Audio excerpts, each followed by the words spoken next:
Hello, my friends. Welcome back. It's so good to have you here. Let's take a breath together. Now, imagine for a moment you are standing on a cold hill in Europe. The wind is quiet, the sky is gray, and in front of you, a young man looks out at the world. He is not tall, he does not look powerful, but inside his mind, something is burning. A fire, a dream, a question that will change history forever. Who is this man? And how did a boy from a small island become one of the most famous people who ever lived? Stay with me, because today we are going to travel back in time together. We are going to listen to one of the greatest stories in all of human history. This is the story of Napoleon Bonaparte, and it begins on a small, quiet island, far from the power, far from the glory, but full of something important, full of hunger, full of purpose. Are you ready? Then let us begin. The year was 1769. On a small island called Corsica in the Mediterranean Sea, a baby boy was born. His name was Napoleone Bonaparte.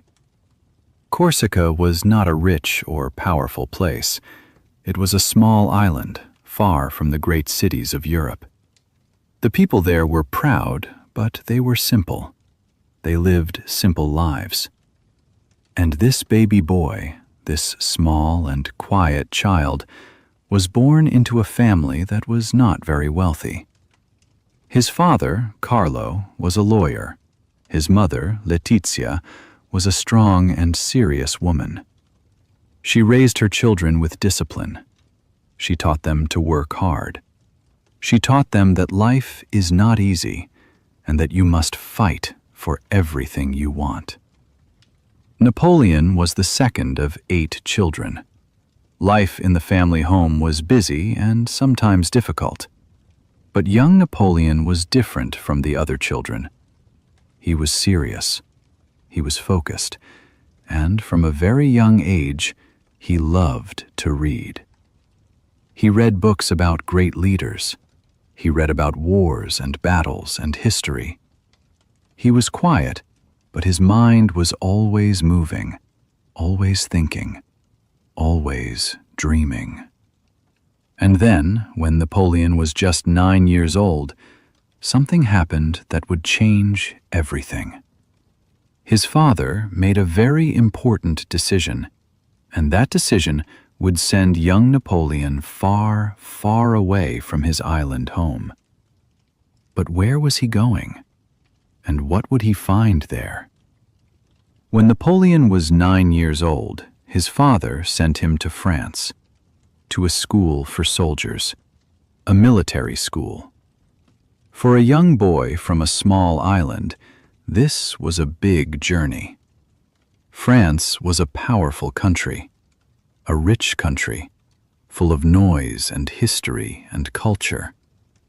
But for Napoleon, it was also a lonely place. He was different from the other boys. He spoke French with a strong Corsican accent. The other boys laughed at him. They called him names. They said he was not really French. He was an outsider. And Napoleon felt this deeply. But he did not cry. He did not give up. Instead, he studied harder. He became very good at mathematics. He loved geography and history. He read everything he could find. And slowly, something began to grow inside him. Not just knowledge, but confidence. A quiet, strong confidence. He began to feel that he was not less than the other boys. He was different. And different, he believed, was something special. He was not the most popular boy at school, but he was one of the most focused, one of the most serious. And when he graduated from the military school in Paris at the age of 16, he was ready to become a soldier, ready to begin his journey. But the world he was stepping into was about to become very dangerous. France was changing, and the change was coming fast. It was the late 1780s. France was in trouble. The poor people of France were very angry. They had no food, they had no money, and the king and the rich people lived in beautiful palaces and ate wonderful food. The people said, "This is not fair." And in 1789, the French Revolution began. It was a time of great change and also great danger. People were angry. Cities were loud with noise and fear. The old world was falling apart. And in this chaos, a young soldier named Napoleon began to rise. He was brave, he was smart, and he understood something very important. He understood that in times of change, the people who act quickly and think clearly are the ones who win. Napoleon fought in several battles and showed great skill. He was not afraid. He made fast decisions. He inspired the soldiers around him, and people began to notice him.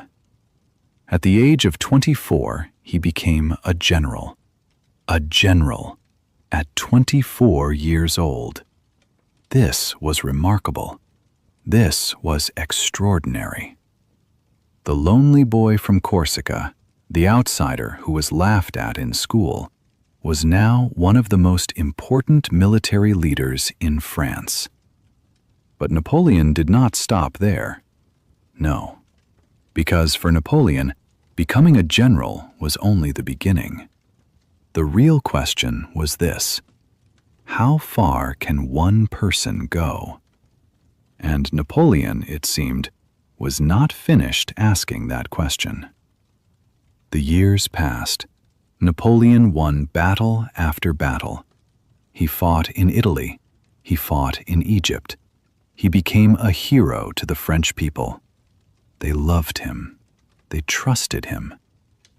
And in 1799, Napoleon made a bold and dangerous move. He took control of the French government. It was not a normal election. It was fast. It was calculated. And it worked. Napoleon became the leader of France. And then, just a few years later, in 1804, something happened that nobody in history had seen for a very long time. In a beautiful ceremony in the Cathedral of Notre Dame in Paris, Napoleon took a crown, and he placed it on his own head. He did not wait for someone else to crown him. He crowned himself.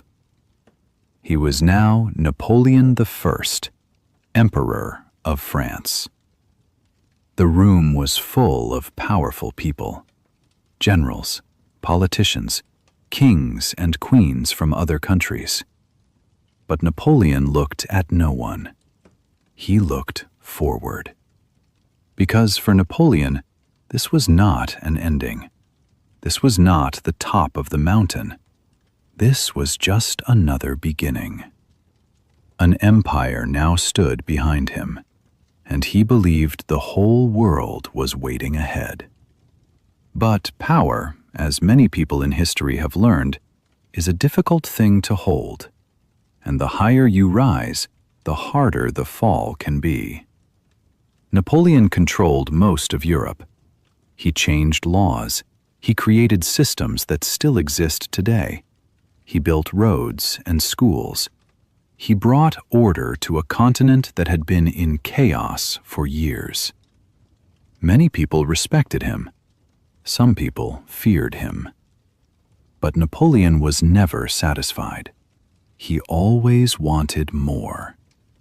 And in 1812, he made the greatest mistake of his life. He decided to invade Russia. Russia was a massive country, cold, vast, and very, very difficult to fight in. Napoleon took an army of more than 600,000 soldiers east into Russia. It was the largest army in the history of Europe at that time. At first, the Russian army moved back. They did not fight directly. They pulled back. And as they moved, they burned their own villages. They burned the food. They left nothing for Napoleon's army. Napoleon reached Moscow, but Moscow was empty. And then winter came. The Russian winter. Cold beyond imagination. Soldiers died not from battle, but from the cold, from hunger, from exhaustion. Napoleon had to retreat, and that retreat became one of the saddest events in military history. More than half of his army did not return. Napoleon had won so many battles, but Russia broke something inside his empire. And his enemies, watching from the edges of Europe, began to see that this man was not invincible. The Great Wall was beginning to crack. After the disaster in Russia, things moved quickly. The countries of Europe joined together against Napoleon. England, Prussia, Austria, Russia, they all wanted him gone. Napoleon fought back.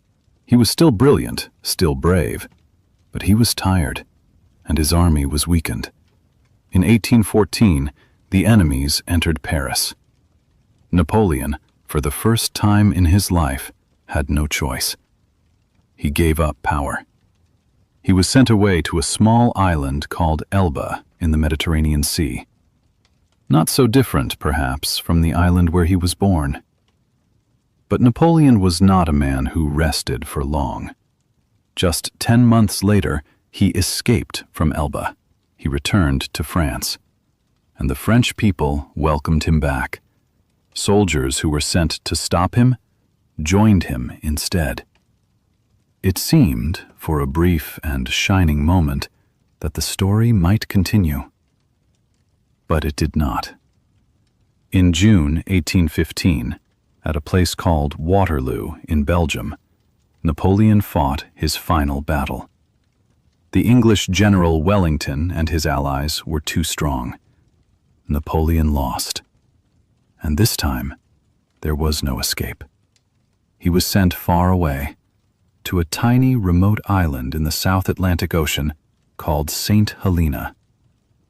He would never leave that island. He lived there for 6 years, quiet and alone. And in 1821, Napoleon Bonaparte died. He was 51 years old. The boy from Corsica, the outsider, the general, the emperor, gone. And so, my friends, the story of Napoleon Bonaparte comes to a quiet end. But what does it leave us with? What can we learn from this remarkable and complicated life? Napoleon was not a perfect man. He made terrible mistakes. He caused great suffering. Wars are never simple, and the story of Napoleon is full of pain as well as greatness. But there is something in his journey that speaks to all of us. He was an outsider. He was laughed at. He spoke with the wrong accent. He came from the wrong place. And yet, he refused to accept that the world had already decided his future. He studied. He worked. He believed that knowledge and effort could change a life. And they did. Not perfectly, not without cost, but powerfully. And here you are, my friend. You are listening to this story in English. Maybe English is not your first language. Maybe sometimes it feels difficult. Maybe sometimes you feel like an outsider too. But you are here. You are learning. You are on your own journey of discovery. And that is something to be proud of. Every story you listen to, every word you understand, every sentence that becomes a little clearer is a small victory. Keep going. Keep listening. Keep learning.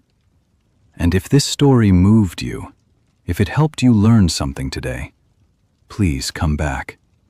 There are many more journeys waiting for you here. Leave a comment and tell me, what did you feel during Napoleon's story? I would love to hear your voice. Until next time, my friends, take care of yourselves and never stop learning.